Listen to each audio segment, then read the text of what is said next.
having me. It's a pleasure to be here. I know I'm the third one, so I'll do my best to keep you kind of like engaged and kind of like move my way so we can have some productive discussion. Two very engaging presentations so far.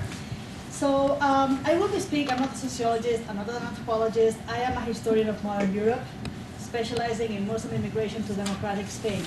So my sources, the ones I work with, are oral history interviews with Muslim immigrants, memoirs, archival material from NGOs, government offices, and local and national media. And my larger project, which this is kind of like sprouting from it, which currently is in print in the UK, and I won't be able to see it for another 8 weeks, and I'm just like kind of like excited about it. So it's the Muslim struggle for civil rights in Spain, my upcoming book, and rather than a case study of a particular migrant community, probably for the Spanish case, the best examples would have been to focus on Moroccan immigrants in Spain or Pakistani immigrants in Spain. Rather than doing a case study of those communities, what I was interested in was on how Muslim immigrants and also converts to Islam interacted with the process of democratization the country was experiencing after the death of Francisco Franco, the dictator, in 1975. So particularly relevant for our discussion today is how Spanish Muslims have engaged with the process of integration and identity construction in the last 40 years in the country. And I don't think I need the keyboard to do that? No. Okay, there we go. So where do I come from? I come from something that for Canada may not be controversial at all, but I've had several difficult discussions about it. But I come from the fact that Muslims in Europe, the 20 or so million Muslims that and people of Islamic background that currently live in Europe, are Europeans. And that may not be controversial, but it is. And you'll see in a second why. When I talk about Muslims, I refer to people of Islamic background. So it's regardless of whether they are practicing or non-practicing, either practicing Muslims or cultural Muslims, as Salman Rushdie calls them. Why do I do this distinction? Why don't do this distinction? Because even though it's problematic to call them Muslims, when a person is from an Islamic background and is not practicing anymore, they are perceived as such by the ethnic majority in the society where they end up living. And because either, regardless whether they practice or not, they have some of the same difficulties, as we're going to see in a second. With the excuse of the cover again, we can see that the Muslim population is depicted as a family affair with a young man holding the hand of a child. And that is purposefully chosen as to escape as far as possible from this stereotype of young Muslim males as dangerous and disengaged. The idea of another premise of where I'm coming from is that Muslims in Spain, contrary to Switzerland, France, or the UK, is a population in a precarious situation from the legal point of view, in the sense that many are still undocumented, others have precarious residency status, and only a very small segment have had access to Spanish citizenship, which, contrary to Canadian citizenship law, requires 10 years of legal residence in the country before you can even apply. I also come from the fact that Muslims are makers of their own Europeanness. They are agents of their own integration. And I do agree with kind of public intellectuals such as Tariq Ramadan that there is something related to Euro-Islam but I have a take on it in the sense that I am more comfortable talking about Euro-Islams, in the sense that, as other scholars like Jürgen Nielsen argue, Muslims in Europe tend to have strategies of inclusion that are still very much speaking the language and related to a particular country context. In the case of Muslims in Spain, their engagement with European values and traditions occurs mostly at the national level. That's where they have the pressures to assimilate that we are going to deal with in a second. As for the flag, that is certainly the Spanish flag, but behind the concept of it is kind of like, I really wanted to show that Islam is not only coming back to Spain, but also is part of Spain. And in order to do that, I used the lower part of the flag is a overimposition of the 9th century Alhambra Palace in Granada, during the period of Islamic Spain. And it's an overimposition of the Arabic, the Islamic pattern of the tile over the flag, symbolizing that Islam is coming back, but Islam is also part of Spain, or at least was. We know that integration and belonging and identity are socially constructed, and they are also interrelational.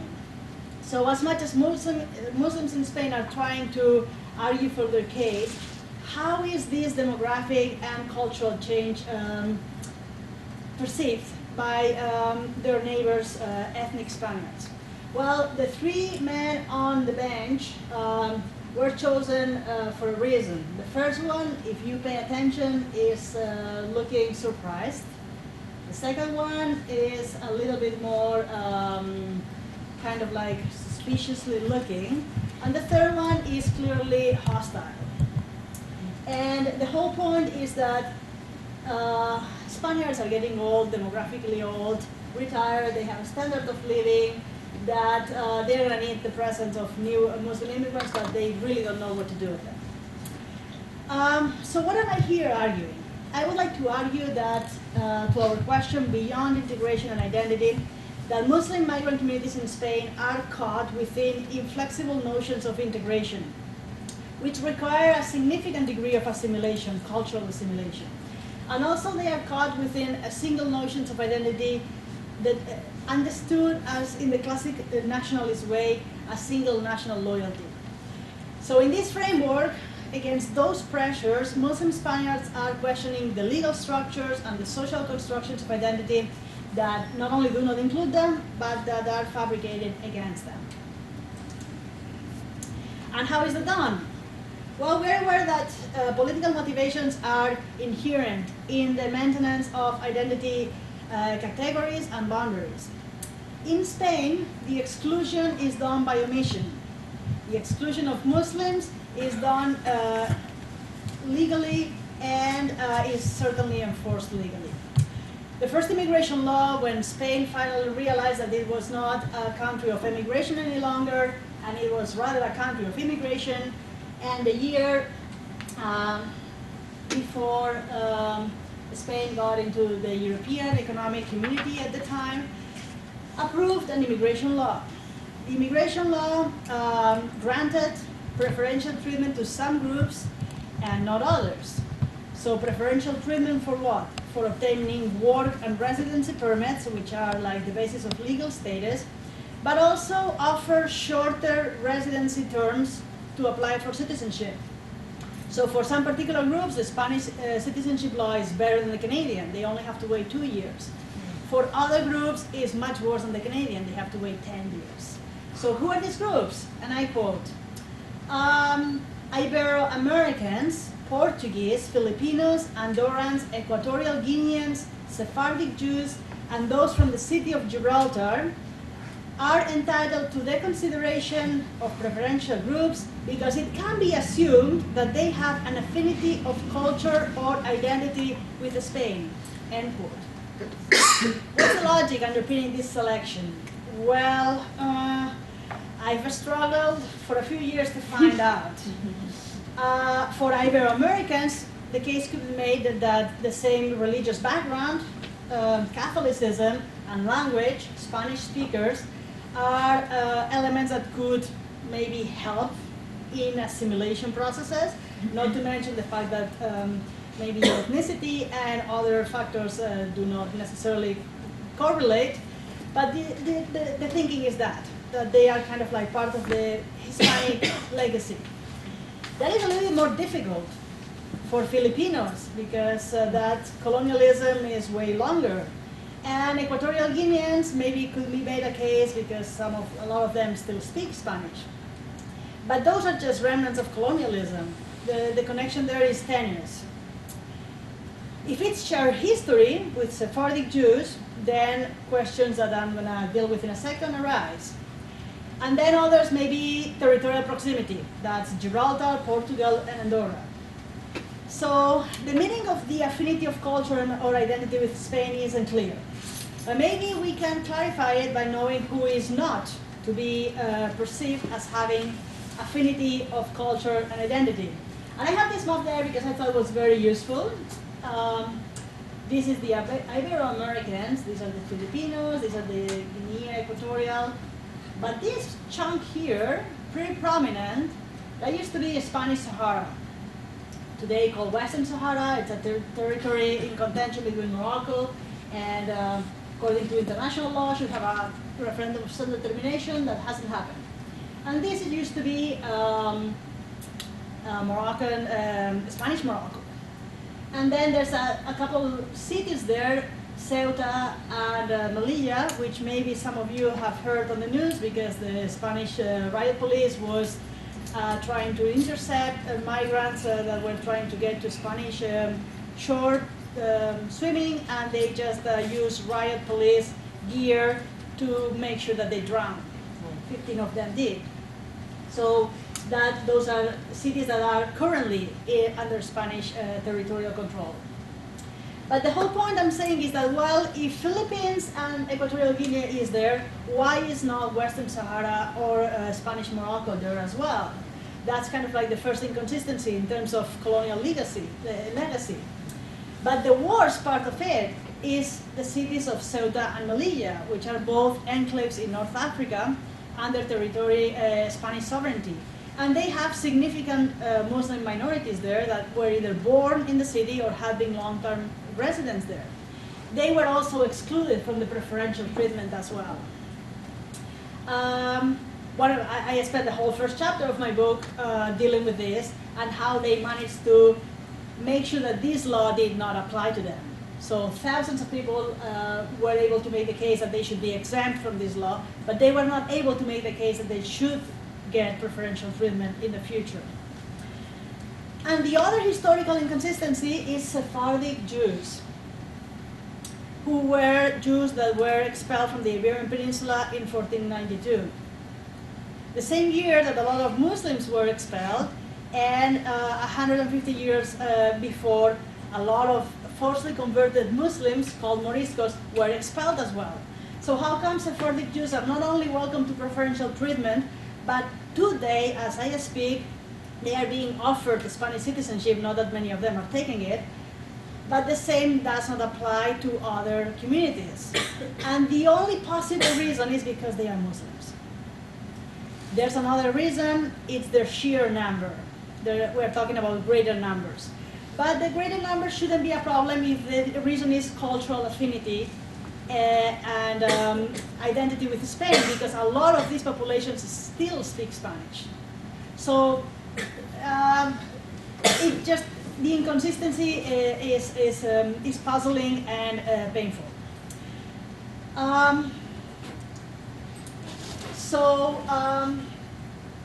The way I see the connection between Muslim migrants and citizenship is in two broad areas. One is the access to citizenship, and the other one is the practice of citizenship. In terms of access to citizenship, obviously the fight that Muslims in Spain have had since 1975 all the way to 2001 has nothing to do with 9/11, but coincidentally it's the same year. It's a fight for status. It's a fight for making their, leaving their undocumented status behind. Status obviously is a requirement later on for citizenship. And how have they done it? Well, first it's been a socioeconomic movement with legal and labor right demands. And after 2001, that same movement, as it's been studied for other areas, it's been slowly transformed from socioeconomic into more of a religious movement. And that's connected to the change between legal rights to cultural rights. How exactly this access to status has been granted? Well, there were many regularizations that were forced upon the government by a very well-organized migrant movement, but especially using the legal figure of rootedness, arraigo. So in order to become a legal resident in Spain, you need to make sure that you can prove your roots in the country. I mean, this is the counter of transnationalism. You leave everything behind and you just say, I'm part of your tree. Your tree is wonderful. I have roots here. I've been 3 years undocumented in the country. I have a job. I have connections or links with legal residents or citizens. I am one of yours. So in this sense, that is a legal figure, that is as good as it got. The problem with that, there was another mechanism, yes, the right to vote, and that created something that is a little bit problematic, and it approaches like intersectionality help us with this, because it's created a three-tier system among immigrants. Some of them have preferential treatment and the right to vote with agreements with the countries of origin. Others have preferential treatment, but not the right to vote, maybe Filipinos. And others, Moroccans, Pakistanis, and most people from Muslim majority countries have non-preferential treatment and not right to vote until they wait 10 years, become citizens, etc. if they want to. In terms of the practice of citizenship, obviously this practice is not just impacted by the legal construct, but also by the personal characteristics of the Muslims themselves, whether they are practicing or non-practicing.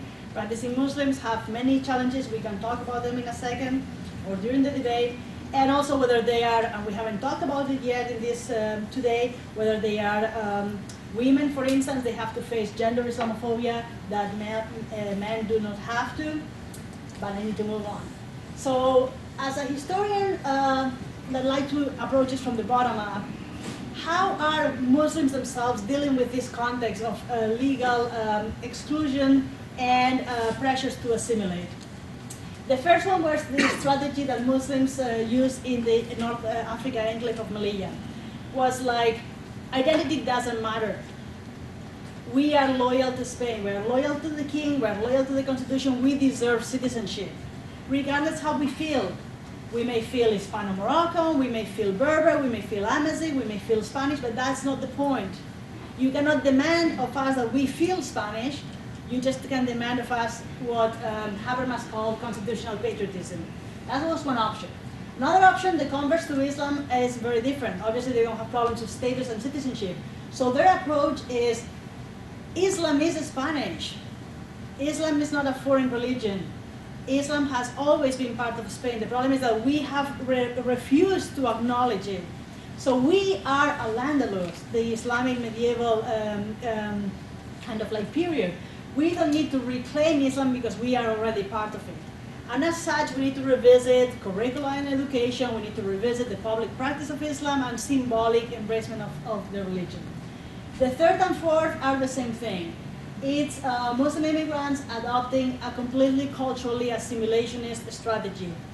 Najat al-Hashmi, who is a woman of Amazigh origin that grew up in Catalonia, which has the same kind of like belligerent nationalism that we saw for Croatia, in the sense that it's a state, a region that wants to separate.